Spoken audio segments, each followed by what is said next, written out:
Welcome to Moneyweb at Midday, the actuality news show, offering unique insights and in-depth analysis featuring South Africa's top business leaders, newsmakers, and analysts for today's professionals. Your host, Jeremy Maggs. Hello, and thank you for listening to Moneyweb at Midday. In the next 30 minutes, I'll put some context around the numbers, perspective around the politics, some clarity around the choices facing us in South Africa. Welcome, I'm Jeremy Maggs.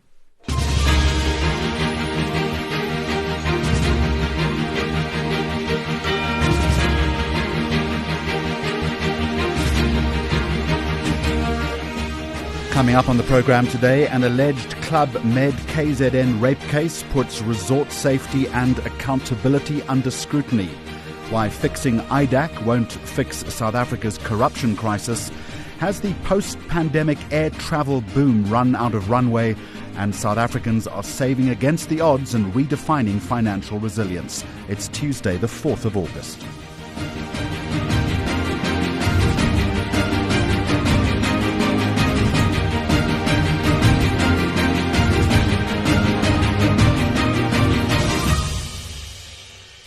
Club Med's new KwaZulu-Natal resort is facing a serious test after a French employee was charged with rape and sexual assault involving a teenage guest who is reportedly too traumatized to testify.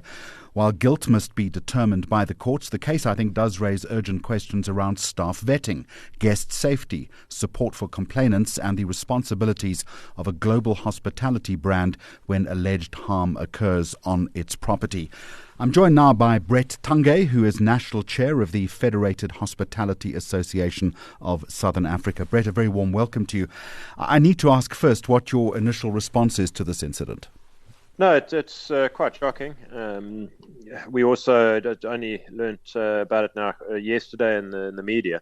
Details are still quite sketchy. But for a new resort opening, this is not good news, unfortunately.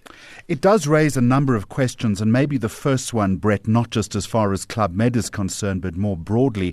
What is the duty of care that a resort owes to its guests? Is there a code? Is there a charter in that respect? No, well, not exactly a charter, but there's a duty of care, and that is every accommodation establishment's duty to look after their guests and make sure that they have a safe stay. And unfortunately, with this one, it doesn't look like it was a violent assault from what we've seen in the media. And I think there's going to be quite a bit coming out in the wash on this one. I don't know. Yeah, it's very hard to conjecture at this stage what happened. But you could be correct in terms of we have to look maybe as an industry in terms of more with the vetting of staff. Most of the hotel groups have very good in-house hospitality training programs, and that does put the most new staff coming through under quite a rigorous training programs. But unfortunately, obviously, you're not always going to get all underlying problems picked up in those kind of programs. Aside from duty of care, it also raises, I guess, the issue about safeguards that should govern staff contact with minors. Well, he wasn't a minor. He was 18 and in the bar and drinking. So hence why I say there's still going to be a lot coming out in the wash on this one. When it does come to minors, most hotels do have quite strict policies when it comes to interaction between guests and minors. And there's usually, when entertainment staff and stuff that deal with the minors, there's usually a lot stricter vetting than staff working in bars, for instance, as it seems that this staff member was. How thoroughly should international resort employees be vetted, do you think? Well, yeah, I suppose that could be for any industry, really. How far do you go? Most businesses do criminal checks. That's a standard across the industry. But wayward behaviour is not always picked up by those kind of things. A lot of it is when in interviews is probably the best is when trying to do a bit of a psychometric evaluation. But it's how long is a piece of string, unfortunately. you can't always pick up all traits and behaviours with everybody in the interview process. In terms of prescribed protocols, what would management need to do immediately after such an incident? The standard protocol resort is for the accused staff member immediately to be suspended and removed from property, and then cooperation with the South African Police Service. The most accommodation establishments, especially in the public areas, would have CCTV, and that footage, of course, then would be handed over across to the police to assist in their investigation. And would there be an onus on the resort to support the alleged victim and the family? There always is. Most resorts, if in this kind of circumstance, I know from personal experience, if there has been trauma where somebody's died or in this kind of criminal activity, a lot of resorts do bring in a social worker to try and assist if need be, if that is called for by the guests. And obviously all sympathy and concern for the victim, and this is reprehensible. But any kind of response that is not done properly is going to deepen the reputational damage of the resort, particularly in this case Club Med in KZN, which has just opened. Very much so. So the entire hospitality industry, we are a reputational-based industry. You're only as good as your last review or guest experience. And of course, I think the Club Med as a group are going to be sorely pressed to try and make up the bad news and press and all the rest that is going to come out of this.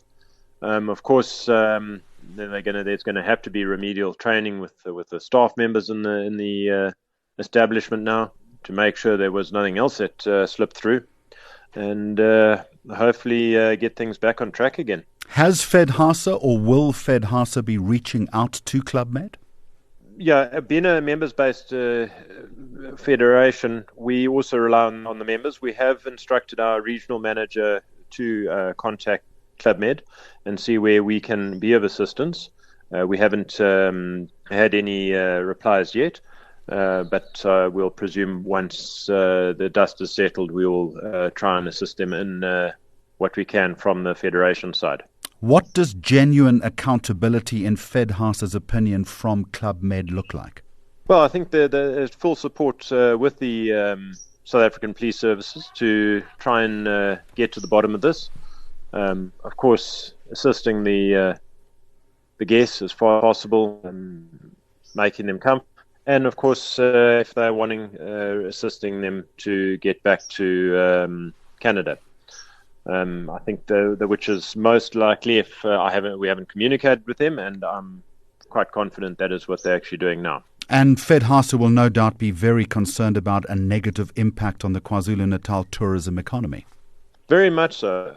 KZN, unfortunately, the riots we had, then the floods, and KZN has been very hard pressed to fight back against the negative perception that has been generated, especially between 2010 and 2020 and 2023. But on that side, we have been doing a lot to increase traveller safety in KZN. Durban now is probably, in terms of a tourism side, now one of the safest cities in the world. We've hardly experienced any major tourism crime in Durban now over the last 2 years. Numbers, I think we went between December 2023 and October 24th, around there, without any tourism-related crime in Durban. And we're trying to work on that. So FedHasa, in conjunction with Tom Levies, we've made increased the amount of equipment and vehicles available to the new Durban Metro tourism task team. And so tourism safety is extremely important for everybody in the industry. And, but this is going to have international ramifications, is it not? Oh, 100%, of course. And Yeah, it's unfortunately one person's actions has ramifications on tens of thousands of people employed in this industry, which is a sad thing, and it's going to take huge effort from everybody to try and turn that around again, and that's every one of the establishments in the province is going to have to work on changing that perception again. Thank you very much indeed. That is Brett Tunge, who is National Chair of the Federated Hospitality Association of Southern Africa. You're listening to Moneyweb at Midday. Now, this is a story that has been front and centre in the news for a long time, and now the departure of IDAC's leadership is prompting calls for the corruption fighting unit to be completely reset. But Karam Singh, who's head of liaison and advocacy at Good Governance Africa, is arguing that replacing leaders or simply repairing IDAC is not going to defeat the powerful networks behind systemic corruption. He goes on to say that South Africa needs a fundamentally different and genuinely independent anti-corruption architecture. He joins me on the program now. Karam, welcome to you. So why is simply fixing IDAC not enough? Thanks so much, Jeremy. Well, I mean, I'm trying to go back through my history and understand how the IDAC was created, and if you look at when Cyril Ramaphosa becomes president in 2019, there is a clamor, in the wake of state capture and the capture of a criminal justice sector to show that we're doing something in the fight against corruption. And that the independent directorate gets created within the MPA. Now, the whole logic of the independent directorate is this idea that we have a specialized prosecution-led investigations, particularly in terms of the fight against corruption. This is the gap that's been left by the Scorpions. Now, as I see it, the process to create the IDAC ultimately is a half measure. It's something which falls short of best practice, of what we understand, even what the Constitutional Court has told us in the Glenister judgment in terms of, what's required for South Africa. We need an end-to-end comprehensive anti-corruption agency, independent directorates situated within the police, which has to go through its own process of reform, or the MPA, which also has to go through this renewal process now, is only going to be a stopgap. It's not going to be the kind of comprehensive response that's required to deal with the kind of grand corruption threat that we sit with. Let me come back to the proposed anti-corruption agency, but the weaknesses in IDAC itself, as you outlined to me, could they not simply be corrected through new legislation? There are issues around the fact that the IDAC resides within the MPA. Now, there's been a long battle that the MPA's had around its own independence and the fact that it doesn't have, that it falls under the Department of Justice. It doesn't have its own budget, control over its own budget. It's not its own accounting officer. The accounting officer is the Director General of the Department of Justice. IDAC is even once removed within that because IDAC is a substructure within the MPA. So what's being discussed in terms of the reset? Okay, we're stuck with the IDAC now. We have permanent legislation. So, the process of renewal has to happen. There has to be a review of the leadership. But fundamentally, there are no special measures around who gets appointed to be head of the IDAC. There's no special measures which talk about how the head of the IDAC would be removed. These are all processes which are subject to executive control. And this is the real challenge that we have in the fight against corruption, is that we don't have an independent anti-corruption entity which is outside of this executive control. So the executive, when push comes to shove, we have a crisis, let's reset, let's parachute new leadership in. We saw this challenge with the appointment of the National Director of Public Prosecutions. We had an independent panel. They couldn't recommend a name. So the president then plucks Advocate Matibi from the SIU, who's subject to, retirement in a couple of years because of age limits. So, it seems very piecemeal, our approach to fighting corruption. It's not consistent with what's in the National Anti-Corruption Strategy. It's not consistent with the recommendations from the National Advisory Council Against Corruption, and it's in tension with the recommendations from the Zondo Commission. So the proposed anti-corruption agency that you're suggesting would, giving one body investigative as well as prosecutorial powers, not create something of a dangerous overreach? Of course, and I think, this is really the challenge that we sit with, Jeremy. Why are we not kind of embracing this big idea? Because we're reticent. We've seen the criminal justice sector susceptible to capture. And there's no doubt about it. This is going to be a continued battle in terms of building our democracy, building effective institutions, their vulnerability to capture. So then, what structures do we put in place to make them less vulnerable? We ensure that there's special procedures around the appointments of the leadership. We make sure that there's special procedures around the dismissal of that leadership. We make sure that there's rigorous lifestyle audits and internal integrity so that there's an integrity standard. And we make sure that there is effective oversight.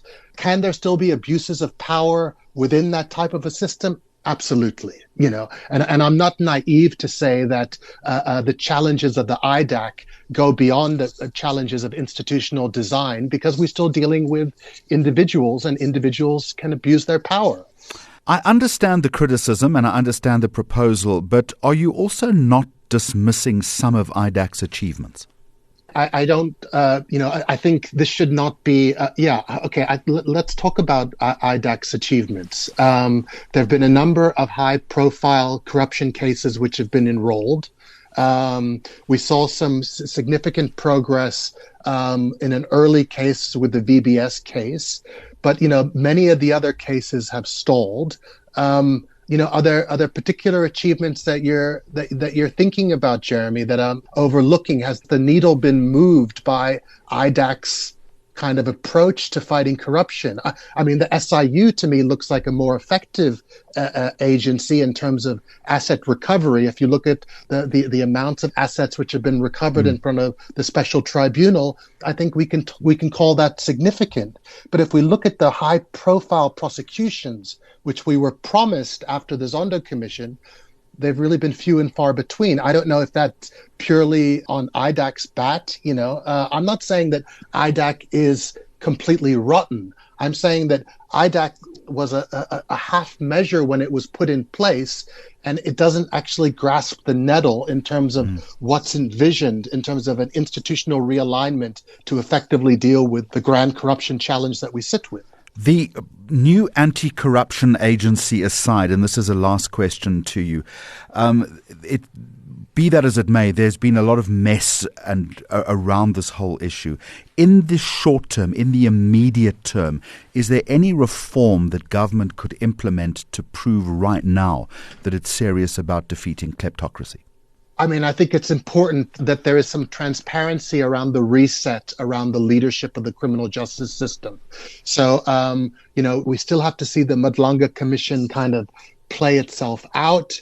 But I think, in terms of the lifestyle audits that we expect of the leadership, and that the fact that that's made available to us, that's a transparent process, I think that would go a long way. But I'm not an advocate, Jeremy, for silver bullets. Whether it be reform of the public procurement system, which is not a short game, whether it's ensuring that we have effective protection for whistleblowers, which again is not low-hanging fruit, or we deal with this institutional architecture question in terms of the establishment of an appropriate law enforcement response. I don't think that there's any quick wins that show us that there's the effective political will to drive this thing. It's going to be something which is going to take time, but we do need greater indications that there is the political will to take on the challenge. And that, I think is in doubt at the moment. Thank you very much indeed. I'm going to leave it there. Karam Singh is Head of Liaison and Advocacy at Good Governance Africa. You're listening to Moneyweb at Midday. Now, I read that global air passenger demand falling 1.7% in June, with domestic travel weakening in major markets, Middle Eastern airlines suffering a sharp decline. Let's pull all of this together and also give you a local picture. I'm in conversation now with Lyndon Burns. He's the managing director of the agency Plain Talking. Let's assess whether the post-pandemic travel boom has run out of momentum or whether conflict, fuel costs and reduced capacity are temporarily distorting the picture. Lyndon, welcome back to the program. So the post-pandemic air travel boom, it was a big thing. Has it ended, or is this simply one unusually anomalous or weak month? It ended everywhere except South Africa, oddly enough. And that's for its own peculiarities, because South African Airways has not returned to long-haul flying to the extent that it used to before it went into business rescue, which coincided with COVID. And as a result, we have an airline sitting on a bunch of licenses that it's not operating, and foreign carriers can't increase their capacity on routes to South Africa unless they renegotiate the bilateral air service agreements with the country. So we're artificially constraining the market here because of that. And that's why we're still, when it comes to South Africa, we're still about 13% below pre-COVID levels on international traffic. If we're artificially impacting that market, that would have an effect on pricing, though, surely. Of course it does. It means that there's very high demand on the flights that do operate with the foreign carriers, and we're seeing that. If we look around at some of those carriers, we're seeing load factors in the 90%, which is phenomenal in the airline industry, especially when you think the average load factor worldwide at the moment is about 84%. Load factor being the percentage of seats that are available that are taken up in the market.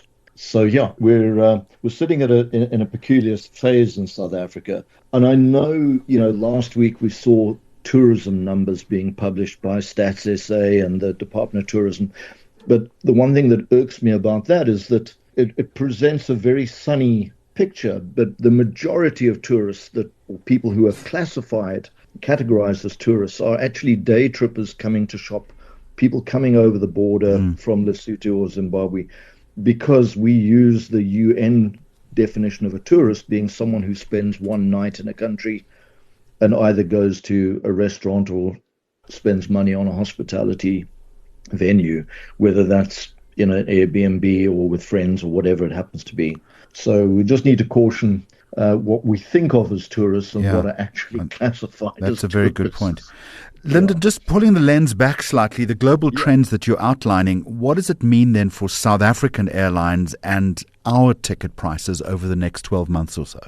The biggest challenge we've got in our market is the high fuel price and the volatility in the fuel price. We thought that with the promises of a peace deal and the opening of the Straits of Hormuz that things would start to return to normal, that prices would come down, but with every sort of flip-flop that happens on the geopolitical stage, there's just uncertainty, and for now I think it's kind of baked in. And while we all look at the crude oil price as a good benchmark, the reality is that there's a huge crack spread between the price of refined jet fuel or the price of crude oil and the price of refined jet fuel by the time it leaves the refinery, and even more so by the time the fuel suppliers have added their margin, by the time we've added our logistics costs to getting it from foreign suppliers to our airports and into our aircraft.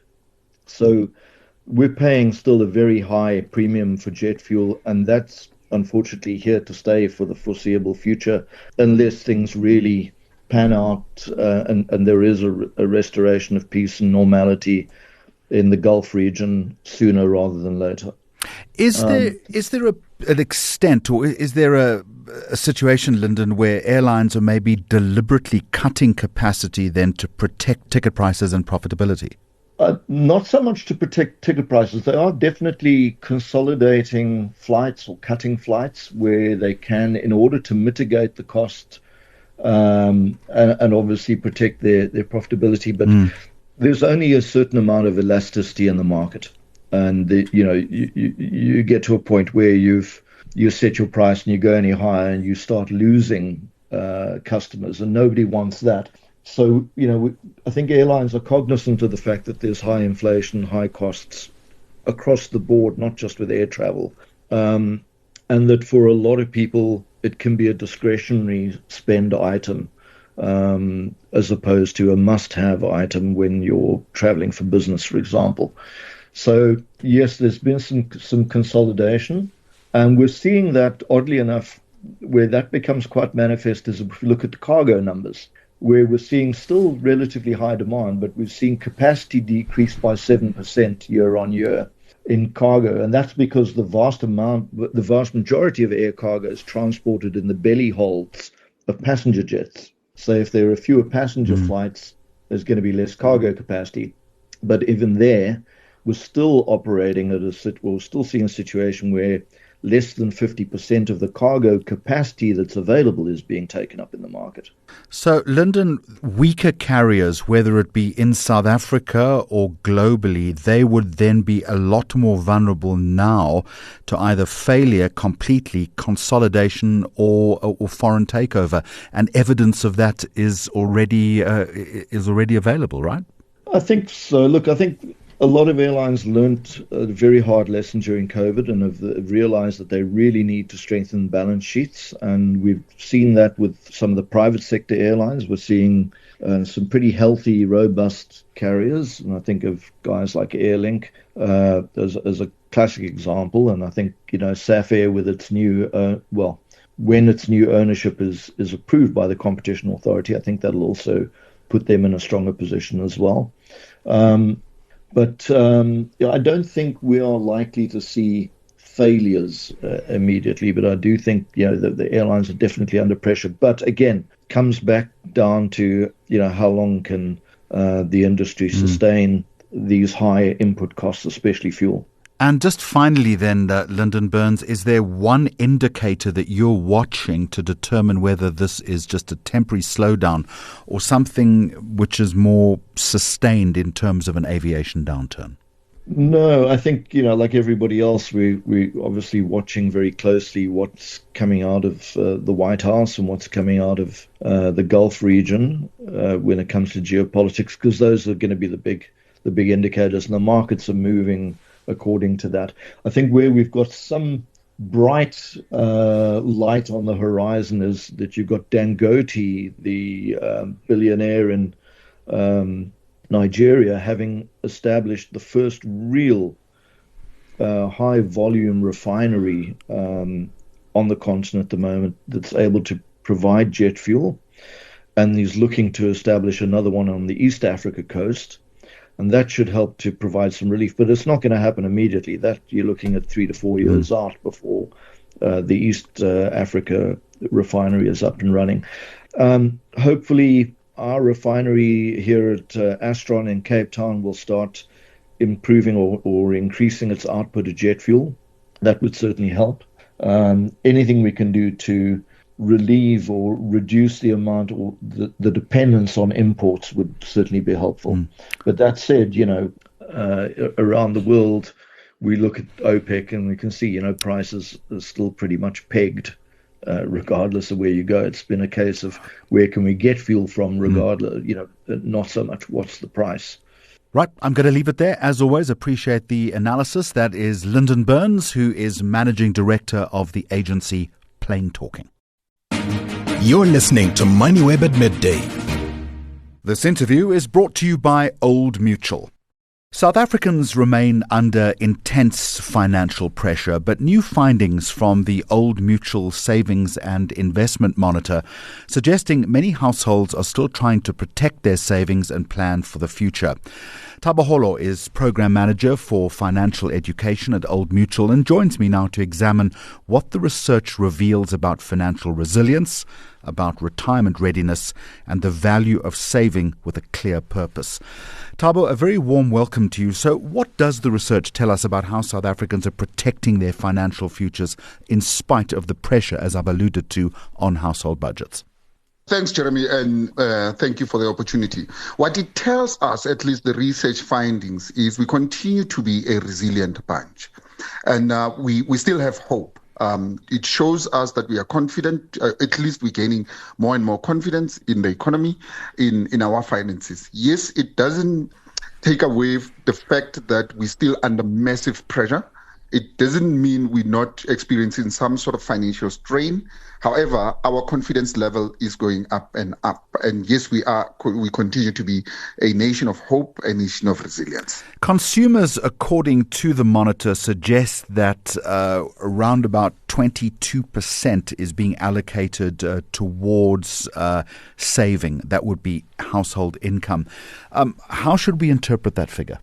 It means we recognize that we still need to save for goals. We still need to save for emergencies. So the bulk of the saving, whilst there's formalized savings, we also see a whole lot of informal savings in form of stokvels. So that tells us that people do have some sense of goals. They plan the entire year, perhaps towards the end of the year, to have a better Christmas or festive season. So we do save for goals. We also are saving for some sort of emergencies. It might be a little amount in terms of the savings in the context of the broader picture. However, we do still save for emergencies and for goals.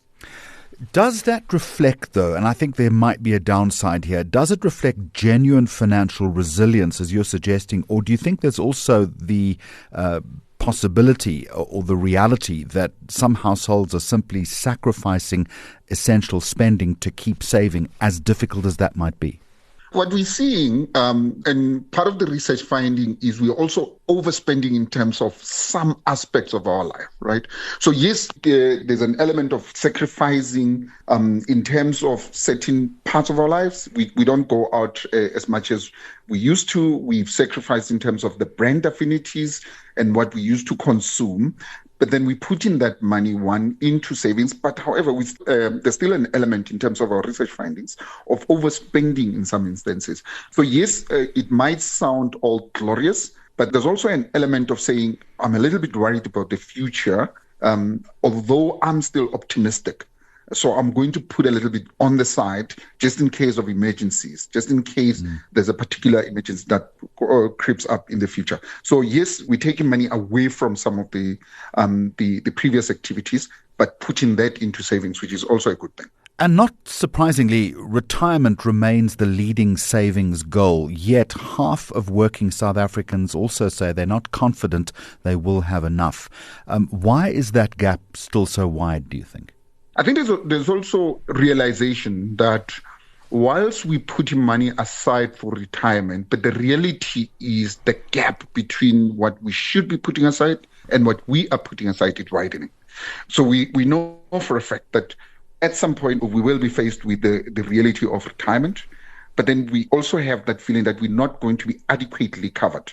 And that is also reflected in the numbers. So that gap, the reality illusion gap, still remains there to say, in reality, this is what we can afford, but we should be doing more. So there's that confidence level that we lack in terms of looking forward to our retirement. And the reality, unfortunately, for now, is that we're not saving enough, at least to close that gap between what we will require at retirement and what we're saving at the moment. I'd also suggest, and correct me if I'm wrong, that probably the main problem is people start too late, but I guess they're also saving too little or withdraw their money when financial pressure starts to rise. But it's the starting too late which is probably the biggest problem. So starting too late and not taking advantage of time when we start waking, that's one contributing factor. But the biggest at the moment that we're seeing is also withdrawing some of our retirement. Each time we hop between jobs, we withdraw the funds instead of putting it aside for our future retirement. That also contributes into the pressure that we find ourselves in, because at the age of 40, 45, and when you start saving that, you are a tad bit late and might be required to save a little bit more. But because of affordability issues, you might not be able to save as much as you should be. So the message here is start early. And each time you change jobs, do not withdraw your retirement funding. Keep it in there so that at least you don't have to act in an emergency type situation when time comes. And just a final question. Your study, Thabo, also shows that 81% of working South Africans have a specific savings goal. Explain to us why having a defined goal improves the chances of success. There's a psychology behind it. At least you're working towards something. It's very clear, it's very defined. You know exactly what you can, in many an instance, you can visualize it. You can at least know what you're aiming at. In that way, it gives you a little bit of motivation to say, this is what I want to achieve. Therefore, I'm going to put money aside for that specific goal. We see people do, for instance, visual depictions of what they're trying to achieve. It works on your psychology because savings, Jeremy, in many an instance, is a psychological thing. It's not just a money thing. So when you have a clearly defined, which is a fantastic thing, you have a clearly defined goal in mind, and then that helps you and motivates you in terms of the amount that you need to be putting aside for that particular goal. Thabo Holo, thank you very much indeed. You're the Program Manager for Financial Education at Old Mutual. This interview was brought to you by Old Mutual. And on that note, we will end today's program. You've been listening to Moneyweb at midday. We are here every weekday at noon with the latest in current affairs, the economy and policy. You can always catch the podcast version a little later. Thank you for making us part of your day. Until next time, goodbye. Listen to the daily live stream of Moneyweb at midday or download episodes on moneyweb.co.za, the Moneyweb app, Apple Podcasts and Spotify, or follow Moneyweb News on social media for more updates. Moneyweb, your trusted source for business and investment insights.